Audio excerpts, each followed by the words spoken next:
दोस्तों, स्वागत है आपका हमारा चैनल शैडोलैंड पर। रूहानी आवाज़ें अक्सर सुनसान इलाकों में ही सुनाई देती हैं, लेकिन हमारे बीच में कुछ ऐसे भी इंसान रहते हैं जो किसी भी जगह पर बैठे बैठे भूतों की आवाज़ सुन सकते हैं। वाकर डायन की हंसी एक ऐसी ही कहानी है। एक व्यक्ति विश्वनगर गांव में रहता था। पेशे से तो वह बढ़ई था, लेकिन गांव में झाड़ फूंक का काम करने के लिए भी लोग उसे बुलाया करते थे। लोगों का कहना था कि बढ़ई को भूत बला की अच्छी जानकारी है। एक बार बढ़ई फर्नीचर बनाने के लिए लकड़ी लेने जंगल निकल जाता है। जंगल में उसे एक से एक कीमती लकड़ियां मिलती हैं। वह सभी को टुकड़ों में काट काट कर इकट्ठा करता जाता है। उसे ऐसा करते हुए शाम हो जाती है। बढ़ई सारी लकड़ियां अकेले नहीं ले जा सकता था, इसलिए वह लकड़ी के कुछ गट्ठरों को घने पेड़ों के बीच में छुपा देता है और एक गट्ठर उठाकर ले जाने लगता है। लेकिन तभी उसे किसी औरत के हंसने की आवाज़ सुनाई देती है। अचानक बढ़ई के सर से लकड़ी का गट्ठर गिर जाता है। बढ़ई पहले से भूतों के बारे में जानता था, इसलिए वह पल भर में समझ जाता है कि यह किसी भयानक डायन की हंसी है। लेकिन शाम होने की वजह से वह हावी हो सकती है, इसलिए अभी यहाँ से निकलना ही ठीक होगा। और बढ़ई बिना लकड़ियों के जंगल के रास्ते दबे पांव निकलने लगता है। लेकिन डायन की हंसी बढ़ई के कानों में गूंजती रहती है। बढ़ई डरा हुआ सा अपने घर पहुंचता है। डायन की हंसी सुनाई न दे इसलिए बढ़ई अपने कानों को जोर से दबा रहा था, लेकिन डायन की हंसी उसके दिमाग में बस चुकी थी। धीरे धीरे बढ़ई की चाल बदलने लगी। वह औरतों की तरह चलने लगा। डायन की हंसी के प्रभाव ने उसे औरत बनने पर मजबूर कर दिया और कुछ ही दिनों के अंदर वह पूरी तरह से अपने आप को औरत मानने लगा। एक रात वह साड़ी पहनकर औरतों की तरह श्रृंगार करके कुल्हाड़ी लेकर सड़क पर पहुंच जाता है। रास्ते से कई गाड़ियां गुजरती रहती हैं और वह रोड के किनारे पेड़ के नीचे औरत के भेष में आने जाने वाली गाड़ियों को घूर रहा होता है। अचानक एक बाइक वाला आता है और बढ़ई अपनी जगह से उठकर रोड पर आ जाता है और उसके सामने कुल्हाड़ी लेकर खड़ा हो जाता है। बाइक सवार सुनसान रास्ते में एक औरत को खड़ा देख डर जाता है और लड़खड़ा कर रोड पर ही गिर जाता है। उसके गिरते ही बढ़ई उसके पास पहुंचकर उसके सीने में कुल्हाड़ी से कई वार करता है और देखते ही देखते बाइक सवार की जान निकल जाती है। सड़क पर एक व्यक्ति की इतनी दर्दनाक मौत से पूरे शहर में सनसनी फैल जाती है। जिस जगह पर हत्या हुई थी उस जगह पर कोई सीसीटीवी कैमरा मौजूद नहीं था, जिससे कातिल का पता लगाना मुश्किल था। पुलिस एक एक करके सबूत ढूंढने में लगी थी। 3 दिन गुजरते ही रात को कुल्हाड़ी के वार से 2 व्यक्ति और सड़क पर मारे जाते हैं। पुलिस को लगने लगा था कि यह किसी सीरियल किलर का काम है। लगातार हत्याओं से शहरवासियों को सड़क पर निकलने में भी डर लगने लगा था। मामला बहुत पेचीदा होता जा रहा था।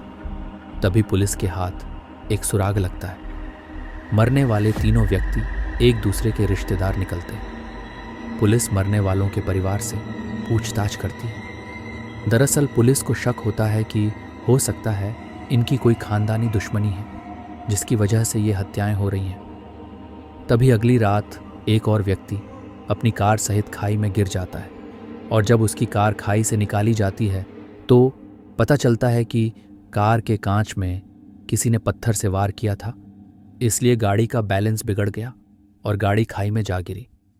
इस हादसे में गाड़ी चालक की मौत हो गई।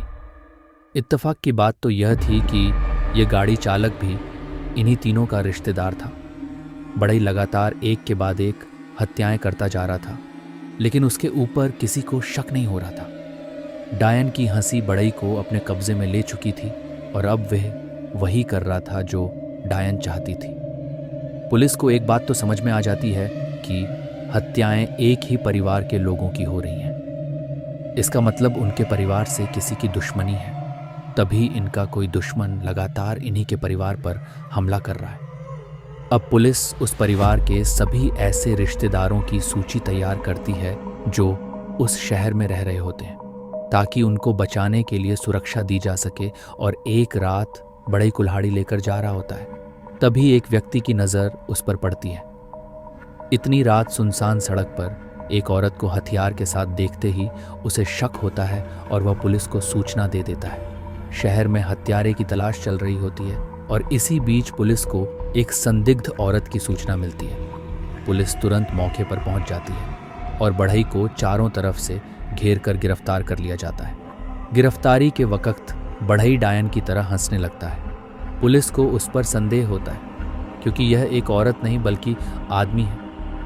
बढ़ई को गाड़ी में बैठाकर थाने ले जाया जाता है, लेकिन वह बहुत उग्र हो चुका था और ताकत से सभी पुलिस वालों को धक्का दे रहा था। 10-10 पुलिस वाले उसे काबू में करने में लगे हुए थे। बढ़ई को हथकड़ी लगाकर बांध दिया जाता है और जब उससे पुलिस पूछताछ करती है तो वह अजीब से जवाब देता है।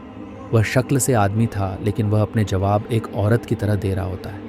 पुलिस ऑफिसर को लगता है कि शायद ये पागल है, इसलिए वह मानसिक रोग विशेषज्ञ को बुलाते हैं ताकि उसके बारे में पता लगाया जा सके। मनोचिकित्सक आते ही बता देता है कि यह पागल नहीं बल्कि अपने अंदर किसी औरत को बैठा चुका है और अब यह एक अलग ही दुनिया की बातों को सोचकर हत्याएं कर रहा है। पुलिस को मनोचिकित्सक का उत्तर संतोषजनक नहीं लगता। अचानक एक हवलदार कहता है कि हमें भूत भगाने वाले ओझा को भी बुलाना चाहिए, शायद इसके अंदर कोई प्रेतात्मा आई हो। पुलिस ऑफिसर इन सब बातों पर यकीन नहीं करते, लेकिन केस को आगे बढ़ाने के लिए कुछ ना कुछ तो करना ही था।